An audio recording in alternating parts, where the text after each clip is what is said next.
allergic ka na agad pagka inoferan ka ng isang napakagandang opportunity na pwedeng umangat naman yung buhay mo.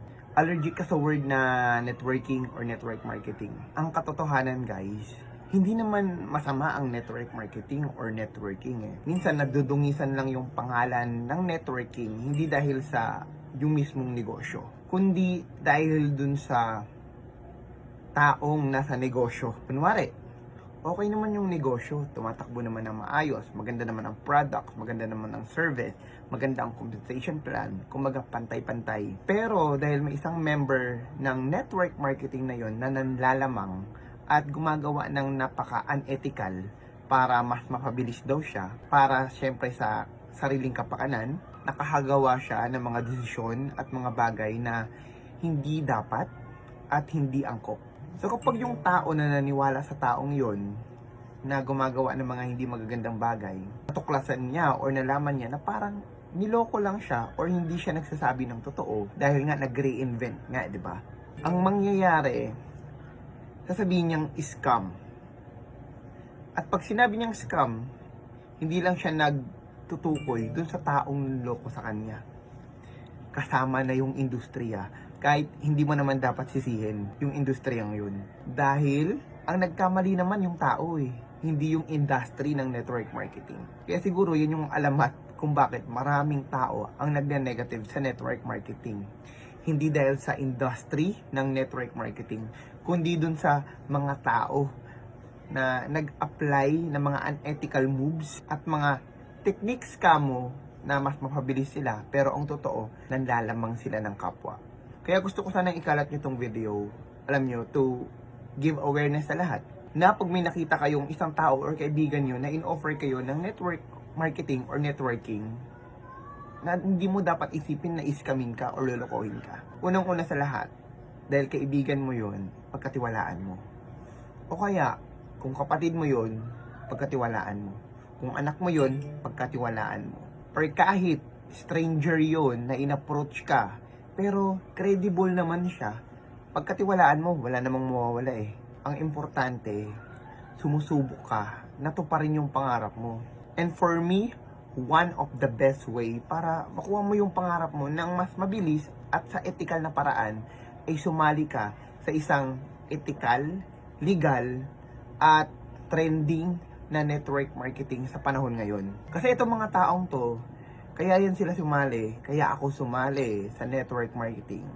Kasi unang-una sa lahat, meron kaming pangarap na malaki at mataas. Or gusto namin makawala sa kumunoy ng kahirapan. Or gusto mong magkaroon ng salapi para hindi ka na maghirap ulit at mabibili mo na lahat ng gusto mo at makapag-provide ka sa family mo. Or nag-iisip ka na balang araw syempre, no, tatanda tayong lahat. So, ayaw naman natin na tumanda tayong lahat. Tapos, kumakayod pa rin tayo. Tama? Ang gusto natin, pagdating ng panahon, meron tayong laya. Time and financial freedom na in-enjoy na lang natin yung pera natin. Kasi buwan-buwan may pumapasok sa account natin at dahil malapit naman ang oras natin para kunin tayo ni Lord, ini-enjoy na lang natin. So ang tanong kasi niyan, may enjoy mo ba yung natitirang oras mo kung hanggang 60, 70, 80 years old ka na is nag-work ka pa din? Or umaasa ka na lang sa mga anak mo that time? Maswerte ka kung lahat ng anak mo or yung mga anak mo nagpo-provide sa'yo. Siyempre yung mga anak mo magkakaroon din yan ng sariling family. And meron din silang mga pangarap sa buhay na gusto nila maabot. At ayaw mo naman na maging balakid ka sa mga pangarap na yun, di ba?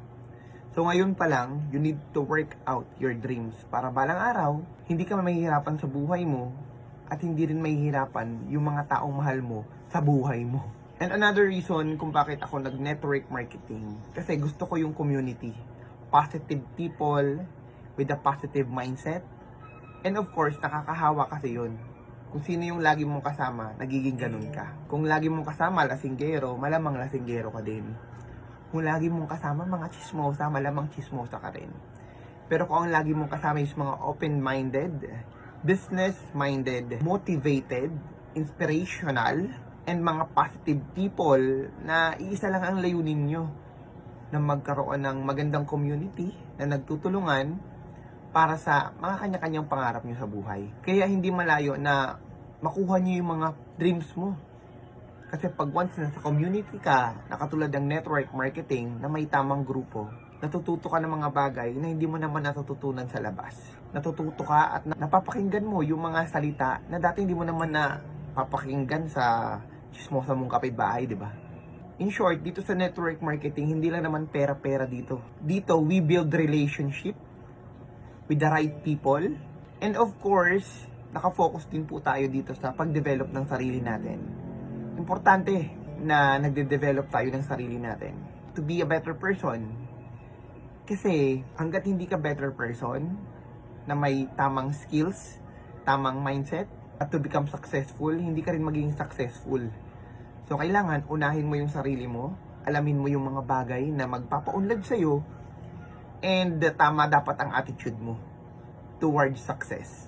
Kasi kahit na magaling ka, pero sablay naman ang attitude mo, hindi pa rin mangyayari yung gusto mo. So, dito sa network marketing, sa community natin, binabalance natin yan. Hindi ito magiging mabilis, hindi ito magiging madali. Pero isa lang ang sure ako as long as nade-develop yung sarili mo, gumagaling ka. As long as sa tingin mo may natututunan ka dito, nagiging mabuting tao ka.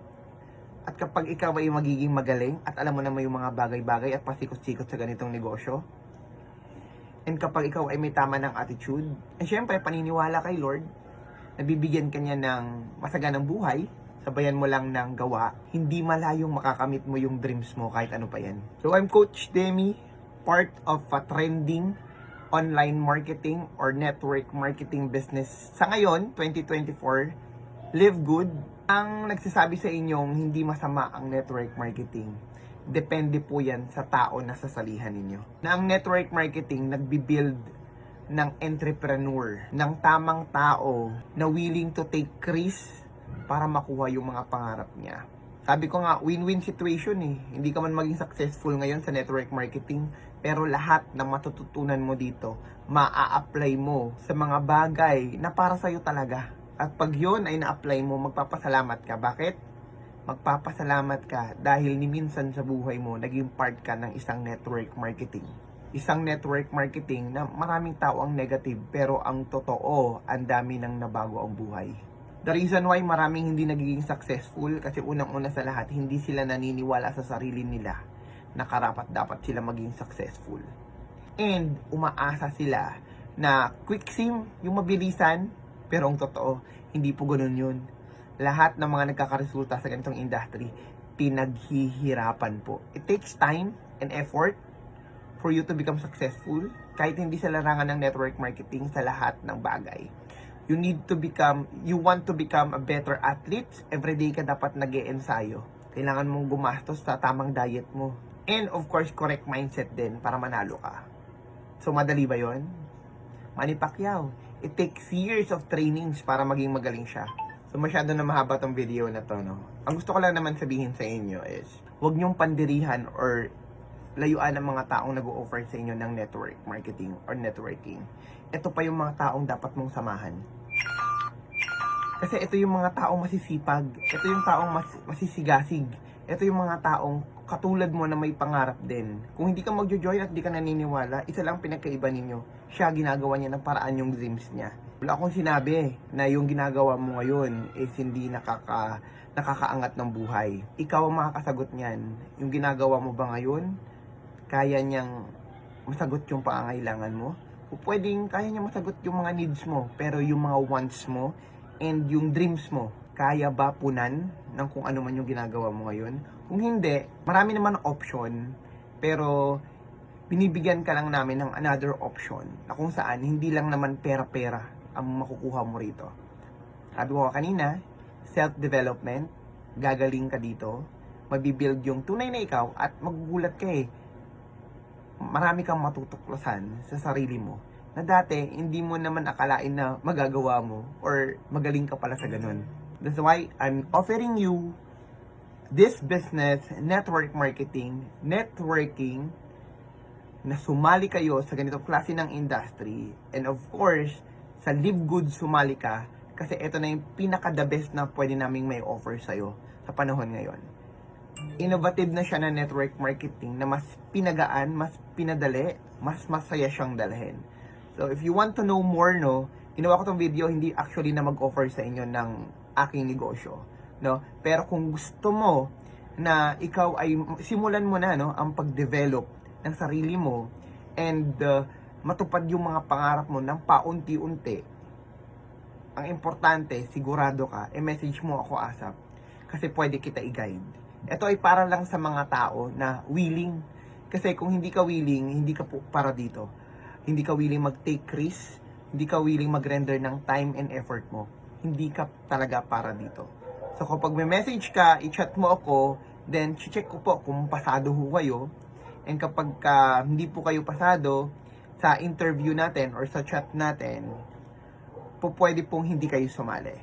Pero pipili lang po ako sa month na to ng 10 tao na gusto rin po na umangat-angat din ang buhay at simulan ng trabahuhin yung pangarap nila.